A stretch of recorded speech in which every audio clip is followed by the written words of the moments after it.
The rumors are true. I bought a Sony C800G. This is not a clone. It's not from Temu. It's the real deal.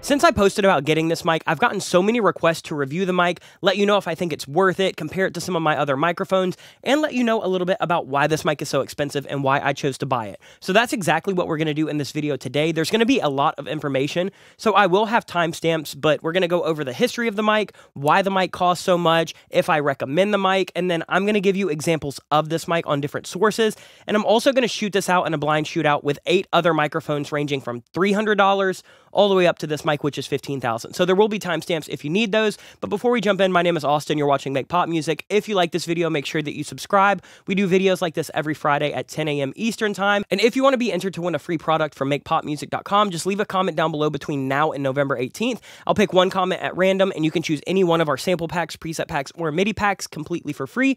Go check out our website, makepopmusic.com, to see all the offerings over there. But let's dive in and let's start talking about this mic. First, I want to go over the history of the microphone. This microphone is the Sony C800G, so as you can guess, it is manufactured by Sony in Japan. This was created in 1992, and it basically became an instant cult classic. There's a big story about how Dr. Dre was one of the early adopters of this. He got one to try out in a studio session and loved it so much that he immediately told his assistant to buy 2 of them. And since then, Dr. Dre has used this mic on pretty much everything that he's done in the 90s, 2000s, and I think he even still uses this mic today. In addition to him, there's countless superstars that use this mic. You're talking Justin Bieber, Rihanna, Drake, Tori Kelly, Don Toliver, literally you name it, they've probably sang on this microphone, and it's because it has such a specific sound. Let's talk about why people love this mic and why people might hate this mic. It's a super specific sound, and as you can see, it's a super specific design. You can immediately tell if it's a C800 or a clone because it's got this big heat sink on the back, and essentially what this does is it pulls all the heat away from the tube. So essentially you're not going to fry your tubes like you might in a traditional tube microphone. And so between that and the tubes that they use and the capsules that they use, the Sony C800 really is hard to match. It kind of delivers a sonic quality that is really known for its bright, really forward top end and kind of high mid region. But it also has this really smooth but full low mid, where like my voice on a microphone will tend to bloom and get kind of muddy and boomy. This mic doesn't really have that at all. You'll hear it when we go over the examples in a little while. But that's why this mic is so popular in pop, hip hop, and R&B. Is because without having all of those really big, warm, bloated low mids, you can get a vocal that just cuts right through a mix with hardly any EQ at all. It kind of sounds like it has some built-in compression on the top end, especially from like 5K and up. It gives you super silky high end without being overly sibilant, in my opinion. Again, we'll listen to examples so you can hear it, but this mic really has become a staple. It's either this or a 251 from Telefunken that basically gets used on everything. And because of that, since it's so highly coveted, this mic is super expensive. I paid just under $11,000 for mine, but they actually just did a price increase. This mic is actually $15,000 now. And to make it even worse, it sells for used way over that. It can sell used between like $20,000 and $30,000 at any given time. I think the mic is so expensive because since they hand select all of their tubes and capsules, the manufacturing process is a little bit longer, and I know that the parts that they use in this are not super readily available. These are not just big bulk parts that they can buy. There's only a certain number of C800s that get released every year. I've seen waiting lists all the way from 6 months up to 2 years. So to even get your hands on one of these can kind of be a chore. And then once you are able to actually buy one, then you have to fork out now $15,000. It used to be about 9, and then it was about 10, 11. Now it's about 15. And I think that it's because it's just supply and demand. They make so little of them and everybody wants one. Every big studio is going to have at least one of these, if not 2 or 3 of these. But because of that, it is kind of its own investment. So when we talk about is it worth it, keep that in mind. This mic does not devalue. This and the Telefunken 251, both of them right around $12,000, $15,000 now. Used are always going to sell for more because they are always so in demand. And before we jump into the actual examples, let's talk about how I even got my hands on this microphone because like I said, it is a chore to get. I know people who waited for 2 years and still never got one. I actually use a service called GC Pro. It's kind of a subsidiary of Guitar Center where they give you a pro account and they can get access to gear that you might not see readily available on Guitar Center or Sweetwater or Vintage King. and I've been using it now for several months, and I really, really love it. Big shout out to my rep over there, Robert. He actually hit me up in October and told me, hey, Austin, I have a couple C800s. Once these are gone, we don't know when we're getting them back. If you want to buy one, I'm just saying now is the time to buy it. And at the time, I was like, I have enough microphones. I've got 15 grand worth of mics in my closet. I don't really need this right now, maybe later. And as I thought about it, I wasn't going to buy it. My wife, Miranda, who's actually the one who edits all of our videos and runs NPM with me, she was like, you know what, Austin, if you want to buy the mic, you have an opportunity to buy it that not many people get. It's either going to be sold out whenever you're ready, or everything gets more expensive. It's going to just raise up in price. And that's exactly what happened. As soon as I bought this mic, I got one of the last ones in the country. I believe now there's a rumor that they're not expecting to come back until like mid-2025. That's not from Robert or anybody like that. It's just kind of a rumor on the street. But this mic could be out for 6 to 12 months, and now it has raised in price almost $4,000 or $5,000. So I am glad that I bought it. I kind of knew going in that this is not just a utility microphone, it's an investment piece. I look at it like you would look at like a nice watch or like a nice purse or something like that. You have to take care of it, but if you do that, you'll always get your money back if you need it during a hard time. So I bought the mic, and since then, I've just really fallen in love with it. This is not an ad for GC Pro or anything like that, but without them, I wouldn't have been able to get this mic. It was sold out literally everywhere else, so big shout out to Robert for letting me know that he had one and letting me grab it before the price increase went up. I really appreciate that. But yeah, other than that, if you've never heard of GC Pro, maybe check it out. Maybe I'll do some content with them in the future. It's a service I wasn't aware of, and it's been so useful. I've gotten multiple items that said that they were back ordered on every other website. I've been able to get them, and you always get the best price available. But now that I've given you all of that detail about the mic, let's actually go over some examples. So we're going to hop into the DAW. I have a spoken word example. I have an example of it on just kind of like a pop instrumental. We have some acoustic guitar, and then over here, we're shooting out 9 different mics. And I'm going to leave it blind. I will have a download with the high-res file so you can hear everything, and it'll have the key for how everything is actually labeled. So we're going to go over all of that. Let's just start with the talking example. I think you'll immediately hear the character of this mic. Here's what it sounds like, just me speaking in. I have a little bit of a cold right now, so I sound a little nasally and crazy, but you'll get the idea anyway. This is a spoken word example into the Sony C800G. I'm standing about 8 inches back, and I want to read a sentence with a lot of sibilance. I told them to check for a sale to see if we could save some cold hard cash. So I wanted to do something that was as pokey and sibilant as possible. I don't think that this is as pokey or sibilant as most people on the internet claim. Maybe it's just on my voice. I kind of noticed that this mic has a really natural dip around like 4.5K, which is where a lot of my sibilance is. So this mic, I think it's bright, it's really forward, but I didn't find it too harsh. We'll hear an example here when I sing, but I'll let you hear this one more time. Just listen to how tight the mids are compared to something even like this Lauten that I'm speaking into right now that's a little bit fuller, a little bit darker. Listen to how bright but how even this sounds. This is a spoken word example into the Sony C800G. I'm standing about 8 inches back, and I want to read a sentence with a lot of sibilance. I told them to check for a sale to see if we could save some cold hard cash.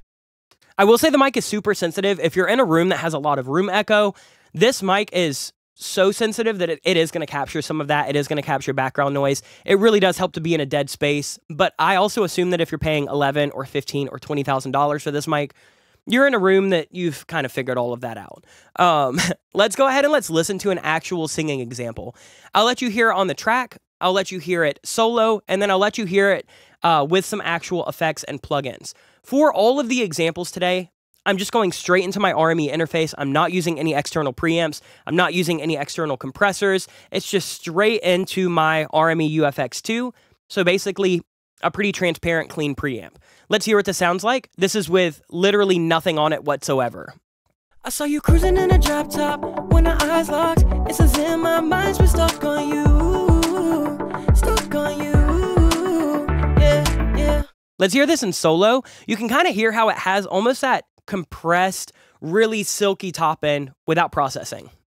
I saw you cruising in a drop top when our eyes locked. It's as in my mind's been stuck on you. Stuck on you. Yeah.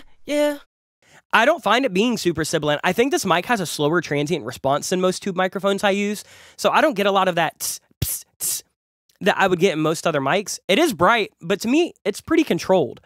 Let's actually play around with doing some processing on this. I obviously have auto-tune on, but let's just look at some EQ. Let's say I want to remove some of that low end that you just get from analog gear. So I'm just doing a low cut at about 100 hertz, and then everything else is super minimal. I have like a 1.5 shelf at 2.2, I have less than a 1 dB dip at like 310, and then like not even a half dB dip in some of these other regions. Let's hear how it sounds with this.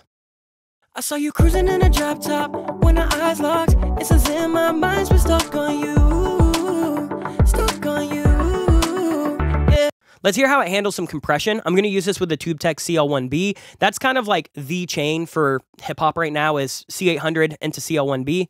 I don't have a CL1B at the moment, so maybe if, you know, I save up another $5,000, I can get that in the future. But here's what it sounds like with some compression. Listen to how when you compress this, the lows don't get super over bloated like they do in a lot of tube mics. I saw you cruising in a drop top when our eyes locked. It's as in my mind's been stuck on you. Stuck on you. Yeah, yeah. And then I wanted to show you one example of if I go insane with EQ, I have a 5 dB boost here at 6.3. I have almost a 3 dB boost at 725 and almost a 3 dB boost at 265. I probably wouldn't EQ this mic this hard. I also have a super high pass. This is basically just to show you how well this mic is going to handle things like really aggressive boosting. Because to me, that's when you can tell how good a microphone is not if it's just, you know, does it sound good straight off the bat with no processing? I find a lot of mics fall apart, especially a lot of the C800 clones, when you start to add EQ and compression. So let's hear this now. I saw you cruising in a drop top when our eyes locked. It's as in my mind's been stuck on you. That's with no de-essing. If I pop on one de-esser barely touching it, here's what it sounds like. I saw you cruising in a drop top when our eyes locked. It's as in my mind's been stuck on you. Stuck on you. So I don't find that this mic is overly sibilant or harsh, at least on my voice. I think it sounds pretty great with almost no processing. Let's hear it on acoustic guitar. This is just a strum guitar. Again, no processing.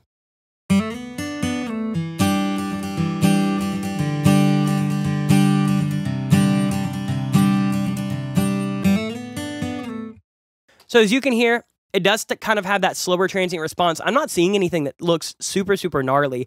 The mic almost sounds like it has some compression built in. I think just the way that the tubes handle harmonics and saturation kind of evens everything out. I actually love this on acoustic guitars. Let me show you what it sounds like on some fingerpick stuff.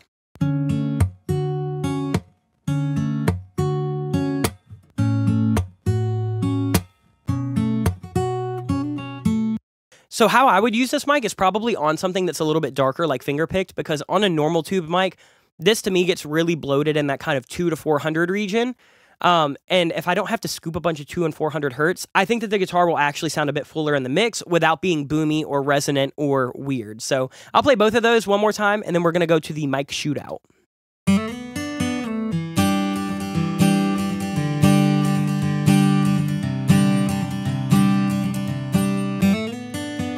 Fingerpicked.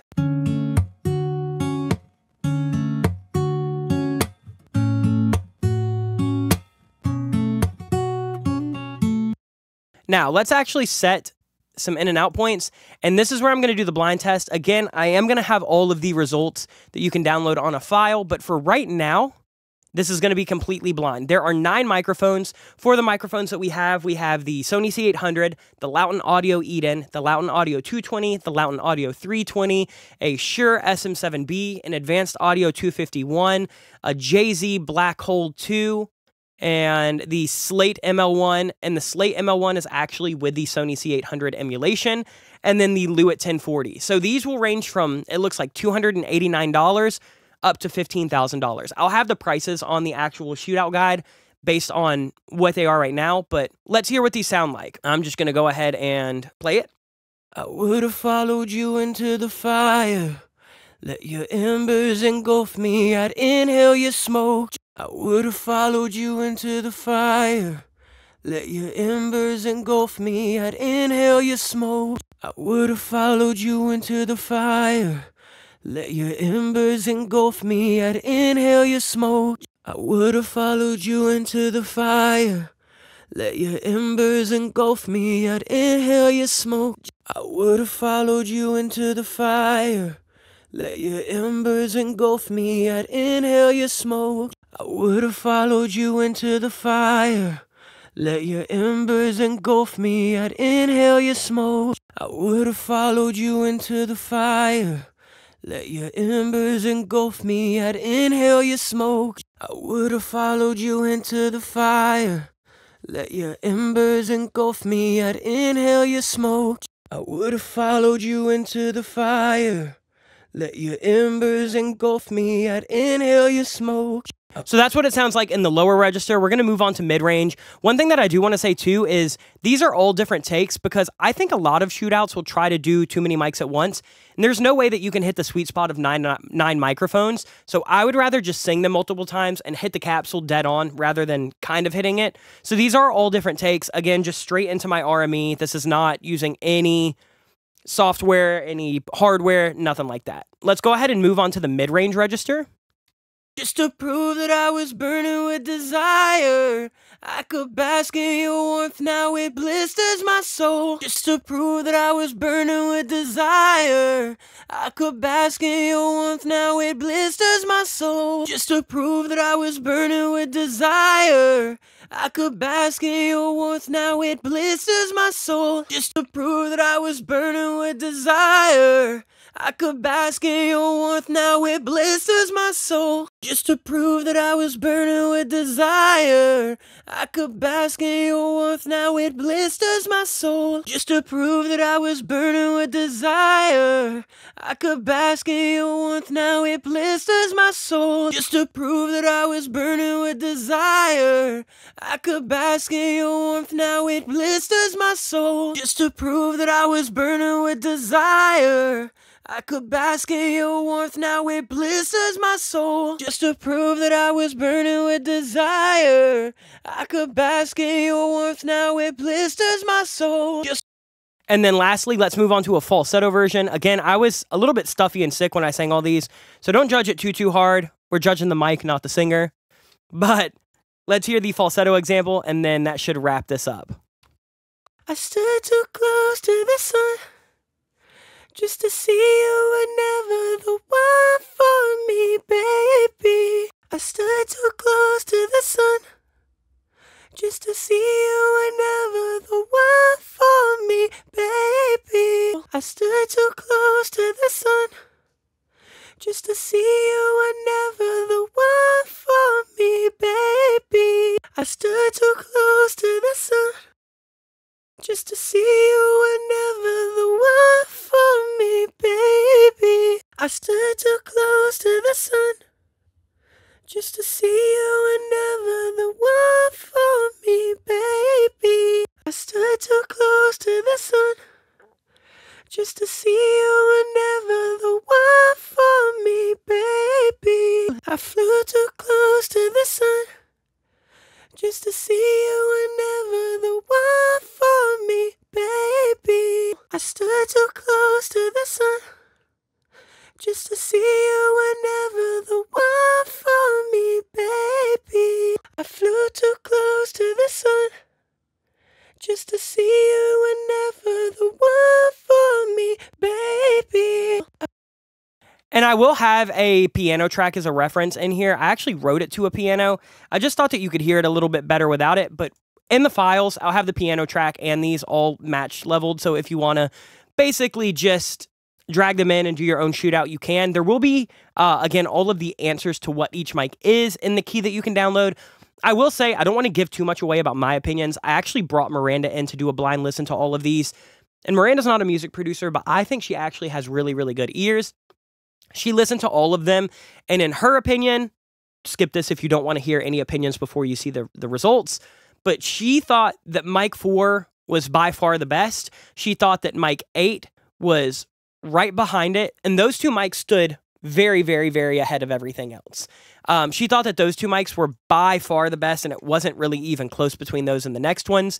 And then after that, she thought that she liked mic 2, she liked mic 7, and she thought 1, 3, and 5 were all fine. 5 was her least favorite out of those, but she was pretty indifferent about all of those. And then she thought that mic number 6 and mic number 9 sounded actively bad. They didn't sound good on my voice. They had distortion. They had this like really nasal quality, and she didn't like those at all. So that was her ranking. It was pretty close to my ranking, which wasn't blind. I thought 4 was the best. I thought 8 was right behind it. I thought 8 was really, really, really good.